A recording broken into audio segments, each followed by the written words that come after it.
Shalom, shalom, shalom, haleluya, puji Tuhan. Satu hari lagi Tuhan memberikan untuk kita hari ini, Selasa 13 Desember tahun 2022.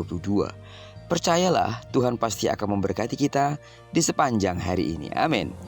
Baiklah, puji Tuhan, hari ini kita akan kembali melanjutkan pembacaan Alkitab satu hari satu pasal sebelum kita lebih jauh melakukan semua kegiatan kita.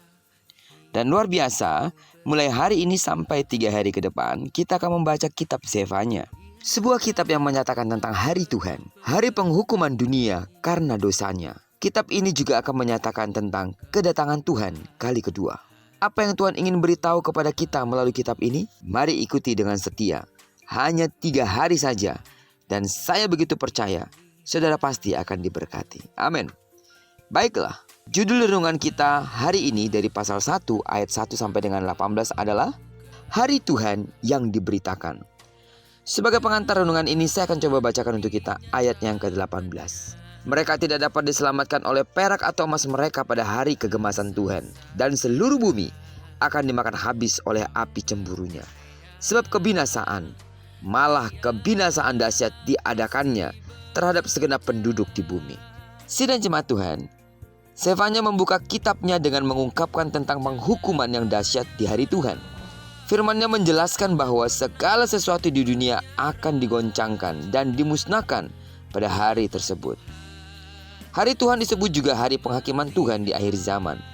Sesungguhnya, semua itu hanyalah untuk menunjukkan sikap Tuhan atas segala perbuatan dosa yang sudah berlangsung bahkan yang sedang berlangsung. Sidang jemaat Tuhan, kita juga bisa memahami bahwa hari Tuhan yang akan terjadi pada akhir zaman menunjuk kepada kedatangan Yesus Kristus yang kedua kalinya untuk mengadili umat manusia dan kemudian memerintah di bumi bersama dengan orang-orang percaya.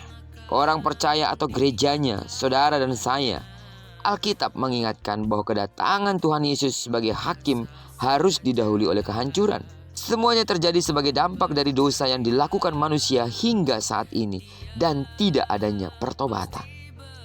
Kedatangan Tuhan Yesus kembali adalah sebuah kebenaran dan merupakan janji Tuhan yang pasti digenapi. Sidang jemaat Tuhan, Tuhan masih memberi kesempatan kepada kita sampai saat ini untuk mulai mempersiapkan diri menyambut kedatangannya. Belajar dan berupayalah dengan kuasa Roh Kudus untuk hidup berkenan di hadapan Bapa Sorgawi.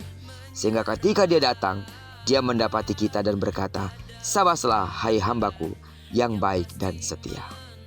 Kegeraman dan kemarahan Tuhan di akhir zaman adalah sebuah pertanda bahwa semua hal yang telah diberitakannya tentang dosa dan penghukumannya adalah benar adanya. Karena itu sidang jemaat Tuhan, mari kita terus melekat kepada Tuhan, karena hanya Dia yang sanggup menyelamatkan kita dari penghakiman itu. Terpujilah nama Tuhan. Diberkatilah kita sepanjang hari ini. Digenapi firman yang telah berjanji bahwa apa yang dikerjakan tangan kanan dan tangan kiri kita dibuatnya berhasil. Kemanapun kaki kanan dan kaki kiri tak melangkah, karena kita telah menyerahkan diri kita sepenuhnya ke dalam tangan pimpinan Tuhan. Di sana pasti kemuliaan Tuhan akan dinyatakan. Amin. Tidak jemu-jemunya terus, aku berdoa untuk seluruh sidang jemaat Tuhan. Kasih karunia Allah melimpah dalam hidupmu. Bagi sidang jemaat Tuhan yang masih sakit, atau mungkin ada anggota keluarga yang proses kesembuhan, dalam nama Yesus, sembuhlah dengan sempurna karena kuasa darah Kristus. Diberkatilah kita bersama dengan orang-orang yang kita kasihi, serta bersama dengan orang-orang yang kita cintai dimanapun mereka berada. Terpujilah nama Tuhan. Shalom.